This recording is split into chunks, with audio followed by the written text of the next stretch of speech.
Sorry about the noise, guys. I think this might be a little bit better. I doubt it. I'm kind of like hiding behind a Sprinter now with the road being on the back. But basically, like, I'm not even sure like if this vehicle's like in a limp mode or not. I'm trying to like figure this thing out. I do have another transmission control module that I could actually install.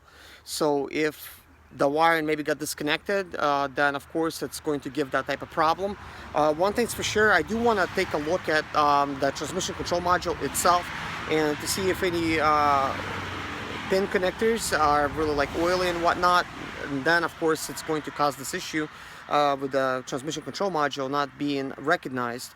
And also this vehicle was driving when this happened. This didn't just happen, okay?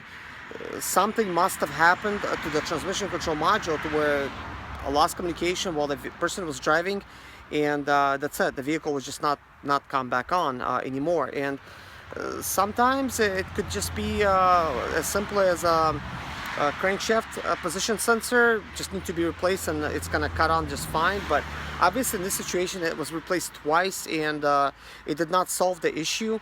So that leads me to believe that it's either like the wiring problem to where it's trying to communicate with the transmission control module, but obviously the communication is lost and it's really not getting to the transmission. So therefore the vehicle does not know what the heck is going on, so it's not gonna cause it to turn on. I mean, sadly, we live in a world where everything's so computerized, and these vehicles are computerized a little bit less than these newer Sprinters. That, I mean, something little like this happens, and then all of a sudden now you cannot, turn your vehicle on, which is kind of sucks. I mean, I wish you could just, turn the engine on like you can in old days without no transmission being there, and just there you go, then you're gonna know if it's the engine or not. But this is why a lot of times when you get this kind of vehicle, this type of situation, this happens to be one of those confusing type of situation where some shops, they don't know what the heck to do with this vehicle, because first of all, they're happy to do it, they're just gonna cost you like a lot of money. And the problem with that is nobody knows really like where to start looking. Is this electrical? Is this mechanical? And the shop that this was in, they jumped to conclusions and decided it was there was like low compression and 4 cylinders, and only one of them had good compression. I just don't believe that. So I want to rule out the possibilities of these obvious things that's kind of happening. I mean, if this vehicle is just not starting, and I was not getting no like a crankshaft type of code, and I was not getting a code for the transmission control module, then I would think it's something else. I would think it's something wrong with the engine. But in this type of situation, I mean, it kind of looks like it's happening with the actual transmission, like somehow that's like tied in together. So it leads me to believe there's just an electronic problem somewhere happening. Something's not communicating like it's telling me.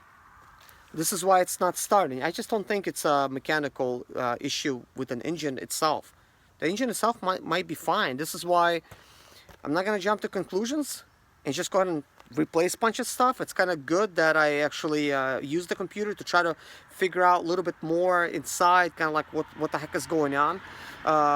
If I didn't do that, like if there was no computer involved, I would be right now replacing a fuel injector. And as a matter of fact, I'll show you guys.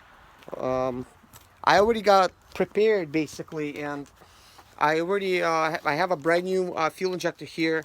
This is kind of like my test fuel injector, and it came from Bosch in this little box here, and I keep this around basically kind of like in a bag, like a Ziploc here, because you got to make sure no moisture is going to get to them and stuff like that. So I've used it before. As you could see, I actually have a nice copper washer on. This is the seal.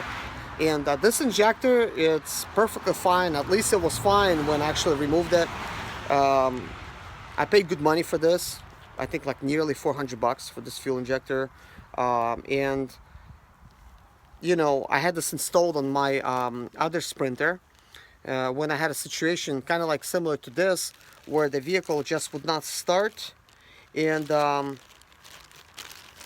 because it was not starting, it was actually due to a fuel injector being stuck and open, and it was just basically could not build fuel rail pressure. Oops, I just ripped the bag. I guess I'll need another one kind of soon anyways. But I was getting the codes, guys. I was getting the codes for low fuel rail pressure, so that was giving me a lot of information. I mean, that was just telling me, you know, plainly, it's either going to be fuel rail or it's going to be fuel injectors. But in this case, I'm not getting that code, so I don't even think, you know, I should be messing with fuel injectors in this particular situation, because I'm not getting none of those codes. But it might throw me in for a surprise. But one thing's for sure, you know, if it's a wiring harness, I'll pop in a wiring harness. You know, I have a used one that I could pop on there. I know the vehicle that it was on started with that wiring harness. Also, you kind of tell things are kind of smoking when it's, you know, trying to come on. But before we even jump into the wiring harness, I do want to check where the crankshaft position sensor is itself, and see if it's actually plugged in properly, like with the actual wire, because sometimes maybe when they change them, you know, and they just don't plug it in all the way, I mean, it could cause that type of problem. You never know. But obviously we're getting a clear picture here. It's a crankshaft sensor and transmission control module, so those two things are related. If the crankshaft position sensor goes bad, usually what happens, guys, you'll be able to start your vehicle up, okay, and you'll drive it. But while the vehicle's hot, you basically turn it off, you go to the store, you come back, and you try to start your van up or your vehicle up. It goes for any vehicle, you know, and it's not starting, but you let it cool off about 20 minutes or so, maybe an hour. And you start things up, and it starts up, then of course you're gonna get that code too, but at least you know that that's what caused it, you know, to begin with. But there's a good chance there's something going on with the transmission, with the actual module itself, because I've taken a transmission apart before. I mean, it's these transmissions, they look complicated, but they're really not that complicated. I mean, to where a guy like me can't work on them. I mean, now like the 7-speed transmissions in these Sprinters, you'll actually need a dealer to work on those, because you'll need to actually reprogram the actual computer. I think it's built in somehow together with the actual speed sensor and the conductor plate, like together like one piece, or so I heard. So it's basically now the dealer's gonna have all that business or whatever. But anyways, guys, I'm gonna take a look at the transmission control module, and we're gonna take a look at the crankshaft and try to see what's going on there. Okay. Hey guys, what do you know? I was just talking about the transmission control module, and it's gone. There's no control. There's no transmission control module in here, which leads me to believe it was probably stolen at the place that was actually working on it, or it was taken by the driver, which the vehicle belongs to.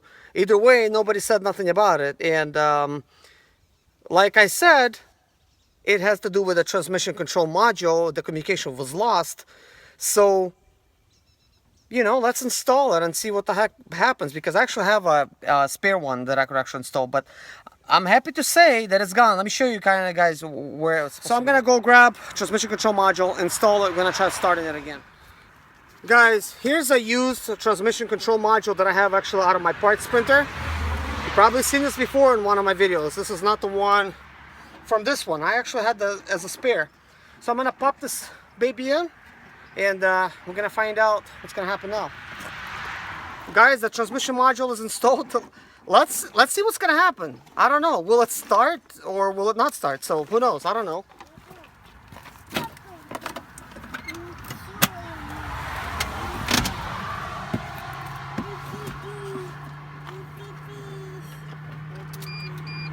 First, I'm gonna delete the codes. Нет, поставь. Пожалуйста, не надо. Ты мешаешь. Okay, first, guys, I'm gonna delete the codes that we had before.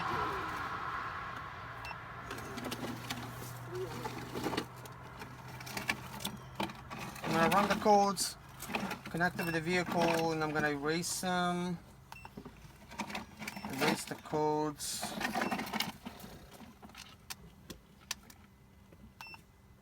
Done.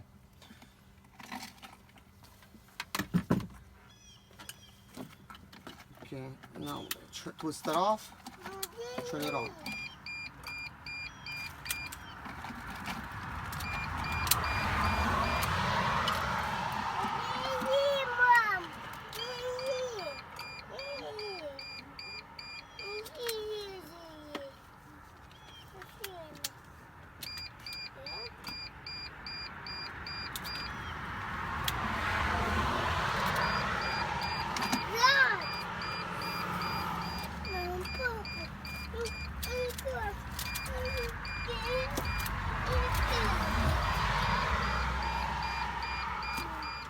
Hey guys, I've been having some issues for some reason to try to start it, so I replaced the ignition switch. So let's go at it again.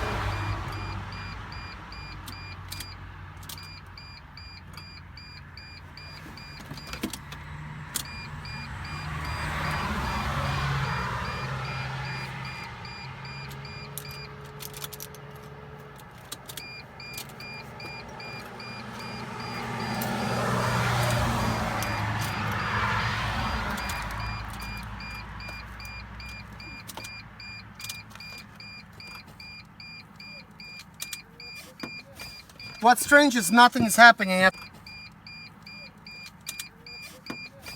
What's strange is nothing is happening after I connect the transmission control module.